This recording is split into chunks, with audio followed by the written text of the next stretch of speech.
I got to a point, I remember early on, I was just like so nervous to do this, to walk up to a stranger in a casino in Las Vegas and say, hey, I think you're interesting. I'd like to photograph you. That was the first one I did. And then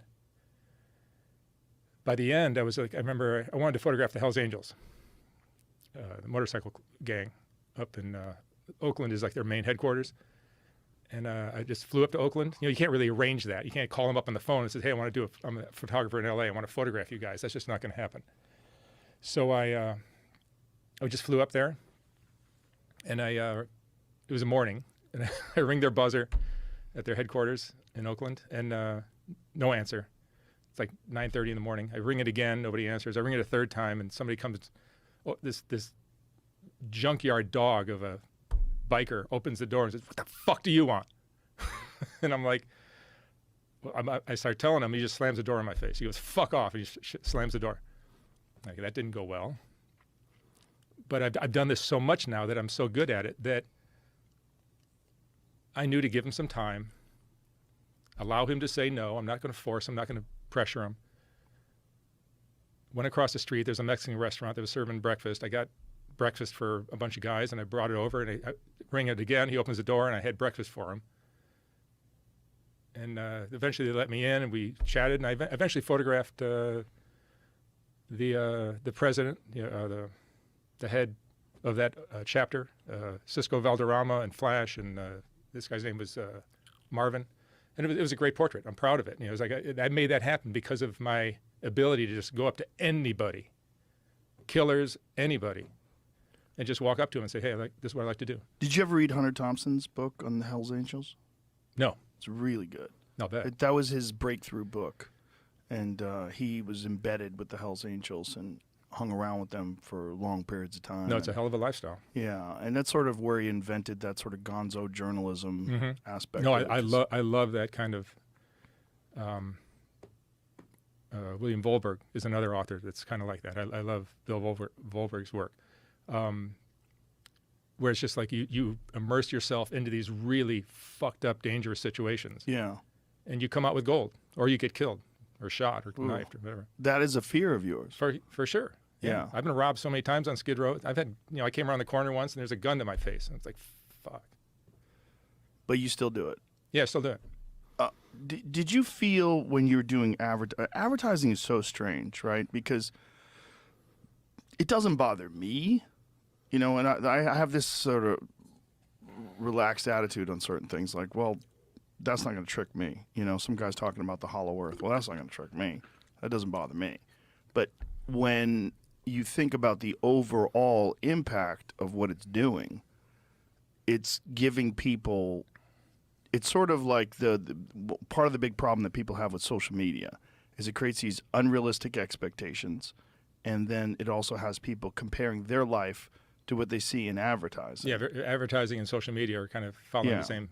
Well, this is the main concern with advertising of pharmaceutical drugs, because it's all people having the best time. Like at a picnic, running through a wheat field, and like this could be you. Why isn't this you right now? This could be you if you just do this thing or take this thing or buy this thing. That's the manipulation of advertising. And what did that feel like when you were a part of that? Did you were acutely aware of it? I'm part of it. Yeah, I'm part of that process, and I hated the feeling of that after a while. Initially, it was great. When I first started doing Apple, I was so proud of myself. Right. And I'm still proud of my career. I love what I did in advertising, and I'm so proud of that work. But I have to admit, as I got older, it started feeling really like I'm tricking people. I'm tricking people, and I'm not cool with that. It didn't sit well with me at the end of the day. And I'm just like, so that's how I made my money? That's how I spent my life on this planet? And I just wanted to do something that mattered. Do you think that advertising should be regulated? Or do you think we should leave that up to people or educate people on the effects of it the same way people are trying to educate people on the effects of social media and what it does to people's mental health when you compare these unrealistic lives to yours? I mean, it comes down to greed. It's human greed, corporate greed. They want what they want, and they're going to get it by creating these ads that are just better than life, just so amazing. Everything's your life will be perfect if you drive this car, if you buy this, this phone, take this drug, whatever. I even wonder if in this day and age that's necessary with what I feel like today more than ever, because of social media, because of like people that actually review things and talk about things on social media, honestly, without, bias and without being paid to do so.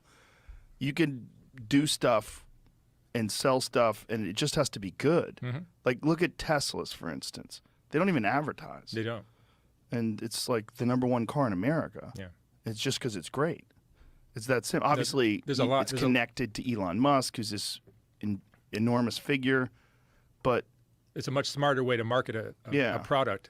It's not deceptive. Elon could come out with a running shoe or anything, a drink, and people would drink it.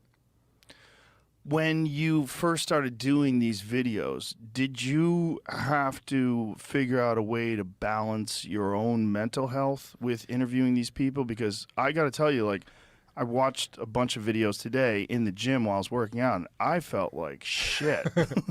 And I always feel good after I work out. I know it affects people in different ways. Some people make, like, oh my God, my problems are not so bad. My life is pretty great. I've heard that many times. I've heard that more often, but I get what you're saying because, like, I'm immersed in it. Yeah. What you see on my YouTube channel is 1,200, maybe 1,300 videos. I've done over 5,000 because not everything I shoot. Like with you, you're doing interviews with Elon Musk and Dave Chappelle and Huberman, and they're great. They're going to great. You don't need to do 8 or 10 in a day like I do. Right. Like I'll do 6, 7, 8, 9, 10 in a day, hoping to get 1 or 2. But even the ones that you have where the people can barely communicate, they're almost more disturbing. Mm-hmm. Like I watched a couple today of homeless people. Yeah. Where there was this one woman, she was missing one of her toes, and that woman, and she's just the movement and the mental health, the obvious signs that she's very troubled and probably on some drugs, and it's just Did you have children? I do. I have 2 daughters, 19 and 22. Yeah. So that to me was like the hearing the stories of how they were all abused sexually and physically when they were children, and seeing what it leads to. Right. So I'm aware that these things go on.